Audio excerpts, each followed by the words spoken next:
Most joint complaints follow a predictable arc. There is a mechanism. There is swelling. There is imaging. There is recovery. In sports medicine, that pattern holds most of the time. But occasionally, a single joint does not follow that arc. The knee continues to effuse. The ankle remains stiff beyond expectation. The shoulder never fully settles. Even in rare cases, axial joints present with persistent synovial-driven symptoms. Tenosynovial giant cell tumor, TGCT, is a rare neoplasm of the synovial lining. It most commonly affects the knee, but it can involve the ankle, hip, shoulder, small joints of the hand or foot, and rarely the spine. But it does not metastasize. But it can behave aggressively within the joint, driving chronic inflammation, recurrent effusion, and progressive structural involvement. It is uncommon. Diagnostic delay is not. Published data describe a median delay approaching 17 months, with more than half of patients requiring 5 or more specialist visits before definitive diagnosis. This series explores where recognition becomes possible. Often, it begins quietly, when duration outweighs mechanism. In this first episode, we focus on where TGCT most often intersects with care, the sports medicine clinic. Not at referral, not at surgery, at the beginning, where the working diagnosis is almost always mechanical, where the assumption is injury, and where the right pause at the right moment can change everything that follows. To explore how these cases unfold early, I am joined by Dr. Ryan Freshman. Dr. Freshman is an orthopedic sports medicine surgeon at UC Davis who works with high-level and professional athletes. His practice sits at the front line of musculoskeletal injury care, where patients present when symptoms first appear, when the working diagnosis is usually mechanical, and when recovery expectations are clear. He has a particular interest in TGCT because of how frequently it is misdiagnosed, and especially in the sports medicine setting. Dr. Freshman, thank you for being a part of this discussion. As an orthopedic sports medicine surgeon who's worked with high-level and professional athletes, what makes TGCT blend so seamlessly into the everyday sports injury landscape? The main symptoms that patients present with TGCT is going to be swelling, pain, maybe some mechanical symptoms, difficulty with motion, difficulty with activity, but it's usually nothing that, at least in its infancy, is completely disabling. Patients are still able to perform the activities that they like to perform, play sports, do things with their family, etc. And so it becomes a diagnosis that mimics a lot of the other diagnoses that we see in sports medicine. Meniscus tears, cartilage injury, rotator cuff injury. And so common things being common, a lot of doctors who they'll see probably as first line tell them, it's just something that should get better, treated with some anti-inflammatories, rest, maybe a little bit of ice, and it gets treated as such for a long time. And so it's kind of this situation where you have this zebra, and when you hear hoofbeats, you don't think zebras, but in certain situations it is. And that's why it blends so well into the environment of sports injuries. Thank you, Dr. Freshman. And we were talking with Dr. Randall about that, and we were just kind of discussing the fact that if you didn't get that pain from striking a ball down a baseline in tennis, or you didn't go play a pickup game of basketball with your friends and hurt your knee, and then you come in and present to a sports medicine doctor like yourself, and they don't ask you that question, that would be a huge miss. Because if you came in and you didn't do any of those things, then definitely maybe there's even a greater suspicion. Exactly. I think that a lot of times it's really important for me with all my patients to understand the mechanism of how they got injured, and what sort of activities they like to do in order to kind of get a sense of how bothersome are their symptoms, or does what I'm seeing match up with the way that they, claim that things started happening. And so especially for more occult diagnoses, more rare diagnoses like TGCT, that's especially important to do, because otherwise, if you don't ask those questions, you're not gonna get the answers from the patients. When an athlete or an active patient presents with joint pain and swelling, what is your default, your mental model, and what has to happen clinically or over time to make you say this might not be a routine injury? Like we're talking about, I still think when I hear hoof beats, I think horses, not zebras. So usually the more common things that come to mind again are like things we said before: meniscus tears, cartilage injury, rotator cuff tears, labral tears, those sorts of things. And so I probably start off with that mindset for the majority of people, right? So if you have a young athlete in their 20s, 30s that's coming in, they had an acute injury, there's no imaging yet, it's more likely one of those things. But when you start getting into these athletes who kind of came in, they said, I've been running and it's been slowly creeping up on me. It's not getting better. And it doesn't sound like your classic meniscus tear. There's no, the pain is not necessarily related to the level of activity, or the swelling comes and goes. Again, not activity related. Kind of more of those, not red flag warnings that go off in my head to say, okay, something else is going on here, and that we need to start thinking about other diagnoses: inflammatory arthritis, gout, TGCT. That's when I start to think about more of those. There's a little bit of gestalt in it. Having seen enough people, you kind of know what's more normal and what's not. But again, hopefully increasing the awareness of this, we can get people's mindset to think about, I'm not just thinking about the simple things. I also have the other more complex and rarer things in the back of my mind at the same time. He starts where every sports medicine physician starts: common diagnoses first. But red flags shift his thinking: insidious onset without a clear mechanism, swelling that comes and goes but is not correlated to activity, pain that does not match the expected pattern. That gestalt, built from clinical experience, is what triggers the broader differential. In your practice, how long are you comfortable pursuing conservative management? For example, rest, physical therapy, activity modification injections, before you start to worry that you might be missing something like TGCT? Yeah. So really, I mean, it's a very arbitrary 6 weeks, but a lot of sports medicine doctors will say if something's not getting better in 6 weeks, we got to figure out what's going on. So I'd say that's my general rule. Again, I get imaging early, so I know what's going on. But if I have some patients will come to me and they say, it's not that bothersome. I don't really feel like I need an MRI right now. But if by the time 6 weeks comes around, I see them back in the clinic and they say, hey, it's not getting better, we should probably get a look at it. We should see what's going on, make sure we're not missing something that's, we're not going to normally expect that. But if it's shorter than that, it's kind of hard to say. Is it just a temporary thing? Is it going to get better? If it's longer than that, I think we've waited a little bit too long. 6 weeks is his threshold. Not a rigid protocol, but a practical marker. If symptoms are not improving by 6 weeks, imaging is non-negotiable. He has a low threshold for MRI in general, but at 6 weeks with persistent symptoms, the conversation changes from let us give it more time to let us see what's happening. What specific history or physical exam features now push you to escalate more quickly? Things like recurrent effusions, atypical stiffness, or a lack of clear inciting event? All those, I agree with all those. I'd say the biggest things that I say, all right, we should escalate this further. Yeah, so effusions that are coming out of nowhere and are not getting better. So I do see some patients, and some patients make their way to my clinic who I've seen patients who have juvenile idiopathic arthritis. I've seen patients with gout. That again, all these kind of masquerade as sports injuries too.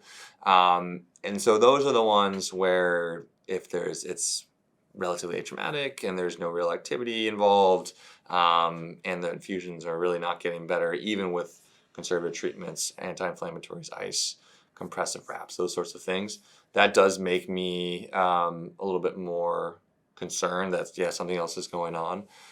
Mechanical symptoms, which again can in a knee can specifically mimic meniscus symptoms, right? So that's a little bit less specific, but and then other things like atypical stiffness, I agree that can happen. As we know, TGCT can cause degeneration of the cartilage inside of our joints, so that can lead to that, usually in a little bit later into the disease process. So I'd agree with all of those. I don't, but again, like we talked about, it's hard to really pinpoint the diagnosis. So it's kind of the combination of everything that you see. But if I had to pinpoint one thing out of all those, I think the recurrent effusions without a good underlying cause, that's the red flags going off in my head. Okay. The sirens going off. Atraumatic effusions that do not respond to conservative treatment are the single biggest red flag. He has seen patients with juvenile idiopathic arthritis, gout, and other masquerading diagnoses, but effusions without a clear cause, recurring despite anti-inflammatories and compression, are what trigger genuine alarm. If you had to create one clear, quote-unquote, time and action rule for your sports medicine colleagues, for example, if X hasn't improved by Y number of weeks, do Z. Kind of what we talked about here in terms of progression. What would that role be for a TGCT-like presentation? Yeah, it's hard to pinpoint only specifics for those X, Y, and Z, but I would say the biggest thing that I see, right, so the atypical effusions, atraumatic effusions that are not getting better by 6 weeks. If they haven't had the MRI, they need the MRI. If they've had the MRI, they need to get a biopsy to prove that it's TGCT, those sorts of things. Again, if we're delaying it much further than that, you're probably doing the patients a disservice and not getting them the care that they need. Atraumatic effusions not improving by 6 weeks. If no MRI, get the MRI. If MRI is done and suspicious, proceed to biopsy. Delay beyond that is a disservice to the patient. What practical strategies have you found helpful in communicating to the radiologist, like Dr. Botany? And for example, how would you phrase the clinical question or the follow-up on an ambiguous report to avoid missing rare entities like TGCT? Sure.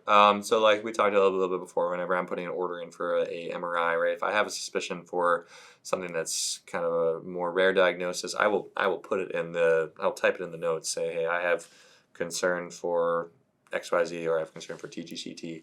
Again, it puts the radiologist in the right mind frame to start looking for more of those diagnoses. And then also, I think a big thing too is just following up with the radiologist. A lot of times we see a lot of MRIs in sports medicine and orthopedics in general, but sports medicine particularly is a very MRI heavy field.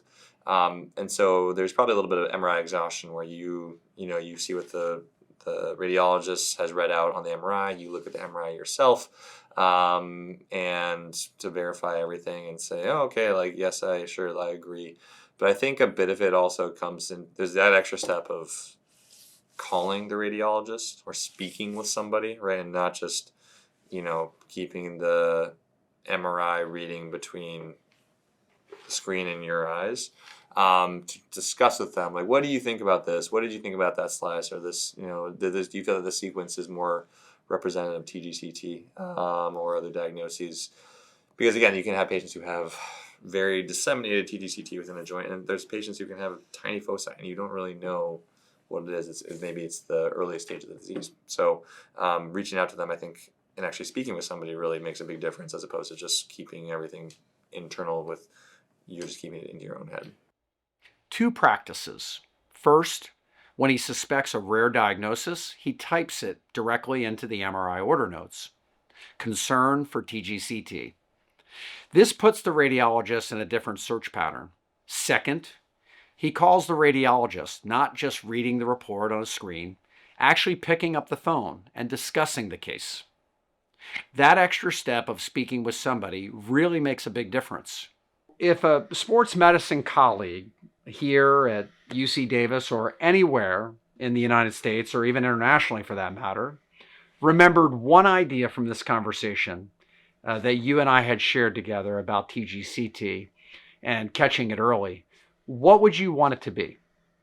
Don't hesitate to get the MRI. That is, I mean, like we said, you can't hit what you can't see, and so if you don't know what's going on, you're probably gonna miss a diagnosis. Luckily, like we're talking about, TGCT is more rare than a lot of things that we do see. But if you're just putting it off, you got an X-ray, X-ray looks normal, and we say, oh, okay, maybe just treat it with physical therapy and anti-inflammatories, you'll be fine. We don't get the MRI, we're probably doing the patient a disservice. So get the MRI. And this is similar, but not the same. If every sports medicine physician who listened to this series changed just one habit in how they manage persistent joint symptoms, what habit would you most want them to change? And I know, I get that you would say, get the MRI, sure, sure. And I know that that's one of them. But is there any other habit that you would want them to change? I would say listen to the patient. A lot of times, again, in our limited time that we have in some of our visits, we pre-screen our imaging, we pre-screen the patient history, and so sometimes people may go in saying, oh, I already know what's going on, we're going to do X, Y, Z.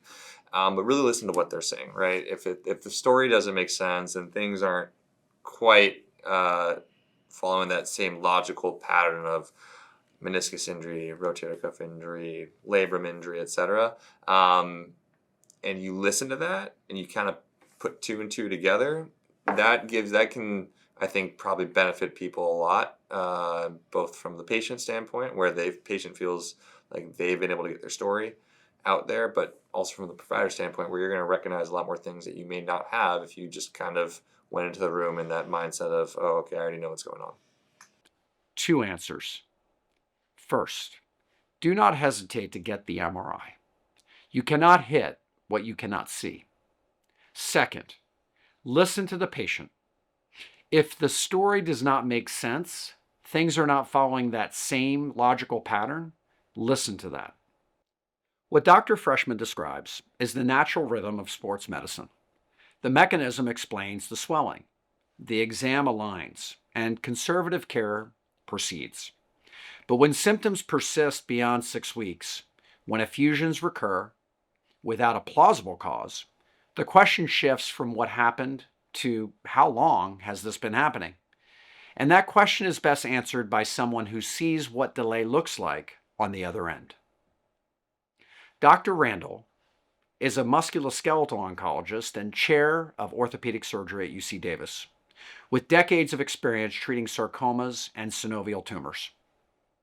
He often sees patients after the diagnostic journey has already been long and brings the perspective of what delay costs when recognition comes late. Dr. Randall, thank you for lending your expertise. How do you want sports medicine clinicians to think about time? In other words, what is an acceptable trial of conservative management, and at what point does continued delay become harmful? We don't really know the exact answer, but we've actually published on this and shown that TGCT is a slowly progressing tumor. So I'm not worried about a 3 to 6 month history, but much beyond that, I start to get anxious for this patient journey and the secondary changes of erosions and things of that sort. So the message to the sports docs to think about time is if they're having problems at 6 months after you've started working with them, really take a pause, step back. Could TGCT be part of the problem? Could it be a rheumatologic condition? But it certainly shouldn't be a sports issue. TGCT is a slowly progressing tumor. A 3 to 6 month history is not alarming. But beyond that, secondary changes, erosions, structural involvement, begin to accumulate. Dr. Randall's message is if a patient is still having problems at 6 months, take a pause, step back, consider TGCT, consider rheumatologic conditions, but at 6 months, it should no longer be framed as a sports injury. From your vantage point, leading a large orthopedic department, What does good collaboration between sports medicine, radiology, orthopedic oncology, and medical oncology look like in real TGCT cases? Well, this is what really matters. So, short, predictable communication loops. Sports medicine doctor flags the concern. Cross references with a musculoskeletal radiologist or someone who's very comfortable with musculoskeletal radiology. And then communicates in short order with the orthopedic oncologist if, again, the history and the imaging suggest it. It's ideally we'd like to see them before biopsy if they're really concerned about it. But if they are going to want to get a tissue diagnosis before referral, make sure, again, if you're going in with the scope, to send tissue to the lab. Short, predictable communication loops. Sports medicine flags the concern. Cross references with a musculoskeletal radiologist. Then communicates in short order with the orthopedic oncologist. Ideally, the patient is seen before biopsy. But if the sports medicine physician goes in with the scope, the critical step is sending tissue to the lab. For sports medicine clinicians practicing far from a sarcoma center, what are the practical steps that they can take to get their patients plugged into expert care sooner rather than later? Yeah, we certainly aren't suggesting every place needs to build a sarcoma center. Having said that, I think any general orthopedist would probably be advantaged by finding out who and where these sorts of conditions, not just TGCT, but sarcomas, giant cell tumors of bone, a variety of other conditions, where they would go in the event that something like this happens. So they already have that information ahead. And so when they're seeing this patient who's going to be very anxious because probably they've had a journey, but even before they get to the sports medicine doctor, the patient, can actually read the behavior of the sports medicine doctor. Wait, I'm not really comfortable with this. That they have that sort of social connection already, but then they quickly pick up the phone or again communicate with the orthopedic oncologist, send over the imaging sooner rather than later, and then manage the message with the patient that we don't suspect anything really bad. We are going to send you to someone called an orthopedic oncologist, but we don't suspect that this is cancer, but it's a condition that could probably be treated by them and their team. Not every practice needs to build a sarcoma center, but every orthopedist should identify in advance who and where to refer for conditions like TGCT. When the time comes, the referral can happen quickly because the pathway already exists. And the messaging matters. We do not suspect anything really bad. We are going to send you to an orthopedic oncologist. We do not suspect cancer, but it is a condition that could probably be treated by them and their team. Where does better sports medicine education on TGCT fit into the broader agenda of improving sarcoma outcomes? Early diagnosis really is the lever that we are underutilizing. So the goal of this project and other communications is to really get people to queue up TGCT a little bit earlier. It doesn't always have to be number one, but boy, we'd like to bring it up there for the reasons we've already discussed. And what's important to tell our audience is that we really have great treatments now. Obviously, sports surgeons are very adroit with arthroscopies and intra-articular pathologies, but we have CSF1R inhibitors and systemic therapies and other approaches that surgical and otherwise that we can use to control this disease. And one of the things that I haven't brought up yet, but is really important in terms of considering the progression, we want to get this tumor controlled before it gets in and around critical structures, because while we continually talk about it intra-articular, it can effectively, because of its growth, become extra-articular. And then when it gets into the popliteal fossa in the back of the knee and you've got it around critical structures, that's a game changer. Because if they get the CSF1 or they get the surgery, having those critical structures involved just changes things. CSF1R inhibitors, systemic therapies, surgical approaches, but the urgency is structural. TGCT can extend extra-articularly. When it reaches the popliteal fossa and involves critical structures, the surgical calculus changes fundamentally. Across both conversations, one pattern emerges: continuity. Sports medicine physicians often see the same joint more than once. Primary care may see the first presentation. Radiology interprets the images. But sports medicine frequently sees the arc. 6 weeks without improvement at the front line. 3 to 6 months without meaningful resolution at the system level. Recurrent effusion without a clear cause. A plateau in return to baseline. At some point, the case becomes defined less by how it began and more by how long it has persisted, when duration outweighs mechanism.